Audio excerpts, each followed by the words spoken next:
It was a record year for treating bald eagles at the Wildlife Center of Virginia. The Teaching and Research Hospital for Wildlife admitted 40 bald eagles for treatment last year, a single-year record during the center's 27-year history.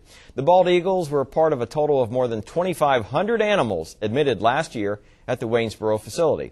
And joining us now live from Stanton to discuss wildlife rescue is Ed Clark, president of the Wildlife Center of Virginia. Ed, thanks for joining us. Thank you, Bob. It's nice to be here. Now, 40 bald eagles treated. Does the record number indicate an increasing population of eagles? Well, this is a good news, bad news scenario because, yes, it clearly indicates that we have more bald eagles in Virginia than we've had for perhaps 100, 150 years.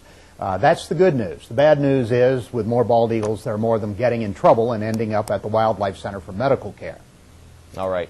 Now, any particular cases? You told me earlier about a case just before the end of the year which had a bad result involving hunting. Well, with many of our patients, not only do we care for the animals, but a lot of the work that we do is actually to find out what the environmental threats are that are posing the risk for these animals, posing the threat to the animals, whether it's individual animals or indeed perhaps entire populations or ecosystems.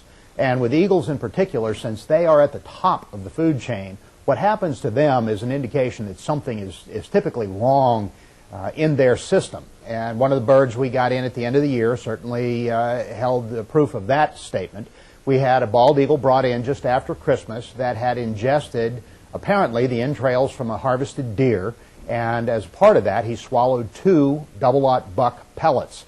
These are small pea-sized pieces of soft lead, and from the time that bird swallowed them, before it actually even passed through his digestive system, that lead had leached enough lead into his bloodstream to poison the bird very, very severely, and in fact the bird did eventually die from that poisoning in spite of the surgery that we performed to remove the lead. Now, we don't think anything was deliberately done to hurt this bird or, in fact, anything illegally done, and yet it's something that we do want to let hunters know, that when they go out and pursue their sport, if they are leaving either animals in the field, whether it's groundhogs in the summertime or the squirrel that they shoot that they can't find, that animal with the lead in it poses a toxic threat to other types of wildlife. All right, good point. Now, also last year, 222 animals were brought to the center after they were attacked by free-roaming cats. And tell us about that. Well, I'm a cat lover. As we discussed earlier, I have 5 cats in my home, which may make me a candidate to have my head examined. But cats outdoors are a threat to wildlife. There is no animal in North America that has evolved defense mechanisms against the domestic cat.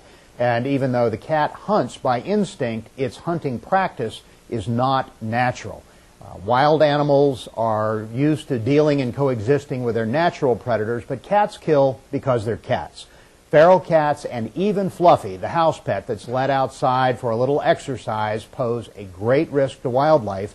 And it's not just the animal that is killed directly by the cat. If a cat breaks an animal's skin with its claw or its tooth, if that small animal is not put on antibiotics within about 8 hours, that animal is going to die in spite of our best efforts.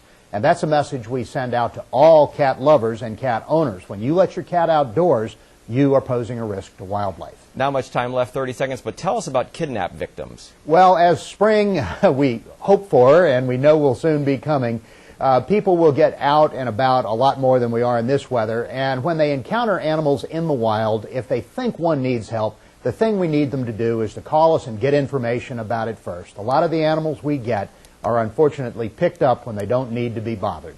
All right, Ed Clark, president of the Wildlife Center of Virginia, thanks so much for joining us. Thank you.